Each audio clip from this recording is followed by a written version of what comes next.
Hello friends, स्वागत है आपको हमारे चैनल चंदन एडुकेशन पे। आप हमारे चैनल पे नए हैं तो हमारे चैनल को सब्सक्राइब करना ना भूलें। आप सर्च बॉक्स में जाके चंदन एडुकेशन में जाके भी सर्च कर सकते हैं आप। हेलो दोस्तों, आपका स्वागत है हमारे चैनल चंदन एडुकेशन में। आइए आपको लिए चलते हैं एनटीपीसी के टॉप 50 क्वेश्चंस करवाने के लिए, जो कि जीके एनजीएस मिक्स है। ये क्वेश्चन आपको एनटीपीसी के परीक्षा के लिए काफ़ी उपयोगी महत्वपूर्ण हो सकते हैं। आपको इसी तरह के वीडियो पाने के लिए हमारे चैनल को सब्सक्राइब करें एवं लाइक एंड शेयर करना ना भूलें। चलिए वीडियो का आगे लिए चलते हैं। गंगा के निम्नलिखित में से कौन सी सहायक नदी सोनपुर के पास पटना में मिलती है? इसका सही आंसर हो जाएगा गंडक नदी। गंडक नदी। दूसरा हो जाएगा, गौतम बुद्ध को महापरिनिर्वाण कहाँ प्राप्त हुआ था? गौतम बुद्ध को महापरिनिर्वाण प्राप्त हुआ कुशीनगर में। भारतीय संविधान का कौन सा अनुच्छेद नए राज्यों के गठन और मौजूद राज्यों के क्षेत्र सीमाओं या नामों से परिवर्तन से संबंधित है? बोल रहा है कि राज्यों के गठन और मौजूद राज्यों के क्षेत्र या सीमा नामों को परिवर्तन जो अनुच्छेद 3 हो जाएगा।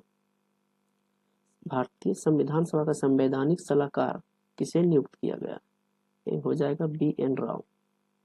भारत किस तिथि को राष्ट्रीय उपभोक्ता दिवस के रूप में मनाता रहा है? तो आपका आंसर हो जाएगा 24 दिसंबर।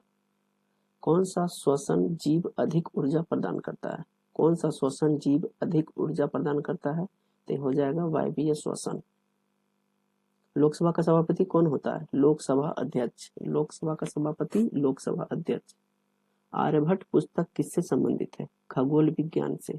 आर्यभट्टीय पुस्तक जो हो जाएगा खगोल विज्ञान से संबंधित है। चक्रवाती तूफान के दौरान समुद्र तल में असामान्य वृद्धि को किसके रूप में जाना जाता है? तूफानी लहर के रूप में। भारतीय संविधान का भाग 5 किससे संबंधित है? तो आपका हो जाएगा संघ से। भाग 5 संघ से संबंधित हो जाएगा। भारतीय खाद्य निगम FCI के माध्यम से सरकार द्वारा खरीदे गए गेहूं और चावल जैसे खाद्यान्नों को क्या कहा जाता है? इसको बोला जाता है सुरक्षित भंडार, जिसको बफर स्टॉक भी कहा जाता है। 1931 में आयोजित दूसरे गोलमेज सम्मेलन में निम्नलिखित में से किस स्वतंत्रता सेनानी ने कांग्रेस का प्रतिनिधित्व किया था? तो हो जाएंगे महात्मा गांधी। दक्षिण अमेरिका महाद्वीप पर जनसंख्या की दृष्टि से सबसे बड़ा देश कौन है? तो जनसंख्या की दृष्टि से पूछेगा तो ब्राजील हो जाएगा। ब्रिटिश भारत के वायसराय के रूप में लॉर्ड वेवेल का उत्तराधिकारी कौन था? तो गलती से लॉर्ड इरविन मारा गया था, इसका हो जाएगा लॉर्ड माउंटबेटन। निम्नलिखित में से कौन विद्युत चुंबकीय प्रेरण के आधार पर कार्य करता है? विद्युत चुंबकीय प्रेरण के आधार पर हो जाएगा अपना जनरेटर। भारत में किसी राज्य का राज्यपाल नियुक्त करने की न्यूनतम आयु क्या है? राज्य का राज्यपाल की न्यूनतम आयु 35 वर्ष हो जाएगा। वह कौन सा गुण है जो किसी चालक में इलेक्ट्रॉन के प्रवाह को रोकता है? इलेक्ट्रॉन के प्रवाह को रोकने वाला गुण हो जाएगा और उनको कहेंगे प्रतिरोध कहेंगे। जब धातु ऑक्सीजन के साथ संयोग करती है तो क्या बनता है? ऑक्सीजन के साथ संयोग करेगा धातु तो धातु ऑक्साइड बनाएगा। विश्व धरोहर स्थल महान सांची का स्तूप किसके द्वारा निर्मित किया गया था? ते हो जाएंगे अशोक के द्वारा। Wimbledon open grand slam tennis tournament 2018 में 18 कहाँ किसमें आयोजित किया गया था? तो Wimbledon open grand tennis tournament 2018 London में आयोजित किया गया था। न्यायपालिका को कार्यपालिका से अलग करने का संबंध किस अनुच्छेद में दर्शाता है? अनुच्छेद 50 के तहत न्यायपालिका को कार्यपालिका से अलग करने से संबंधित है। प्रथम गोलमेज सम्मेलन के दौरान भारत का वायसराय कौन था? Lord Irwin. 18वें एशियाई खेल 2018 में निम्नलिखित में से कौन सा देश समग्र चैंपियन था? 18वें एशियाई खेल 2018 में निम्नलिखित में से कौन सा देश समग्र चैंपियन था? ये हो जाएगा चीन। निम्नलिखित में से कौन जिम्नास्टिक से संबंधित है? दीपा कर्माकर। जिम्नास्टिक दीपा कर्माकर हो जाएंगे। साइना नेहवाल जानवे करते PV सिंधु, मिताली राज क्रिकेट से, साइना नेहवाल टेनिस से।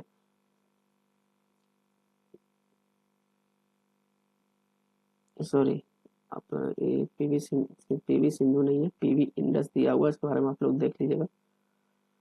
विश्व खुशहाली रिपोर्ट 2018 की रैंकिंग के अनुसार निम्नलिखित में कौन सा देश सबसे अंतिम स्थान पे है? तो अंतिम स्थान पे हो जाएगा आपका बरूंडी। इसमें जो है फर्स्ट स्थान पर कौन है आपको दिखा देते हैं। फर्स्ट स्थान पर इस पे फिनलैंड जो है, इसमें फर्स्ट स्थान पे है, पहला स्थान पे खुशहाली में। अंतिम में पूछेगा तो बरूंडी हो जाएगा। नागार्जुन गुफाएं कहाँ स्थित है? अपना बिहार में। नागार्जुन गुफाएं अपना बिहार में स्थित है। तमिलनाडु के तटीय क्षेत्र में सर्दियों की शुरुआत में वर्षा किसके कारण से होता है? उत्तर पूर्वी मानसून के कारण। निम्नलिखित में से किसे भारत में अंतर विश्वविद्यालय टूर्नामेंट में सर्वोच्च समग्र प्रदर्शन के लिए सम्मानित किया गया है?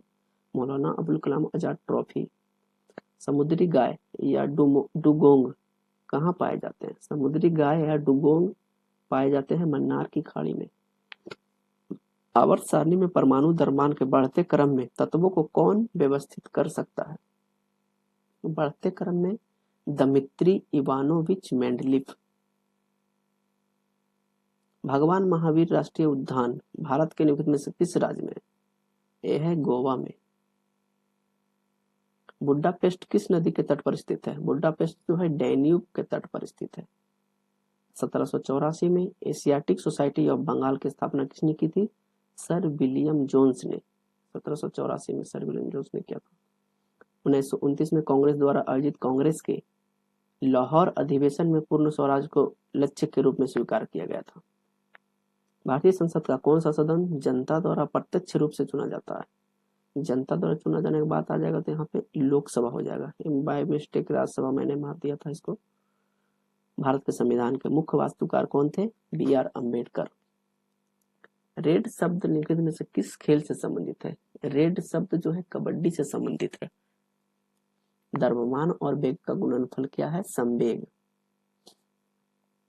किसने प्रारूप समिति की अवमानना करते हुए नए शब्द प्रवाह समिति से संबोधित किया था? नजीर उद्दीन अहमद। उष्ण कटिबंधीय चक्रवात को टाइफू के नाम से जाना जाता है जापान में। समाचार पत्र केसरी किसके द्वारा प्रकाशित किया गया था? बाल गंगाधर तिलक। ग्रामीण रोजगार सृजन कार्यक्रम किस ईस्वी में शुरू किया गया था? 1995 में शुरू किया गया था। कौन सी ग्रंथि वृद्धि हार्मोन स्रावित करती है? कौन सी ग्रंथि वृद्धि हार्मोन स्रावित करती है? पीयूष ग्रंथि। कौन सा अम्ल समानता एसिटिक अम्ल कहलाता है और कार्बोजेलिक अम्ल नामक समूह से संबंधित है? ये हो जाएगा एथोनोइक एसिड। एथोनोइक एसिड। पहाड़ी क्षेत्र विकास कार्यक्रम किसके दौरान शुरू किया गया था? पंचम पंचवर्षीय योजना। पहाड़ी क्षेत्र है तो पंचम पंचवर्षीय योजना। संविधान का मसौदा तैयार करने के लिए प्रारूप समिति की स्थापना कब की गई थी? 1947 में। लोध जलप्रपात किस राज्य में है? तो झारखंड राज्य में है। 2018 में कहां पहली बार फीफा पुरुष फुटबॉल विश्व कप में पहुंचा है? 2018 में कौन सा देश पहली बार फीफा फुटबॉल विश्व कप में पहुंचा है? तो क्रोएशिया पहुंचा है। निम्नलिखित में से कौन हृदय से शरीर के विभिन्न भागों तक जाता है? धमनियां। हृदय से शरीर के विभिन्न भागों तक जाता है धमनियां। आकाश गंगा के अंदर धूल और गैस के बादल को कहा जाता है नेबुला। देखिए 50 क्वेश्चन यहाँ पे पूरे समाप्त हो गए हैं।